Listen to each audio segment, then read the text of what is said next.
Welcome back to another technical deep dive here in the debug zone. Today we're tackling a big question and breaking it down with insights from other users. Hopefully this clears up some misconceptions and helps you get the answer you need. So buckle up, stay a little curious, and let's jump right in.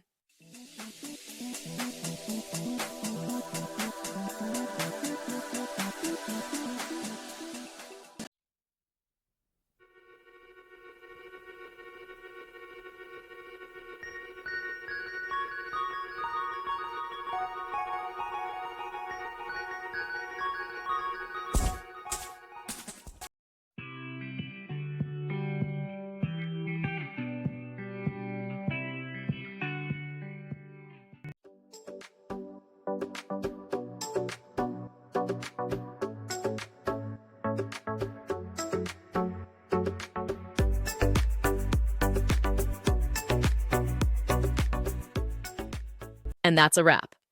I hope you found the answer you were looking for. If you did, take a second to hit that subscribe button. It really helps out. And let me know in the comments which solution worked best for you. See you next time in the debug zone.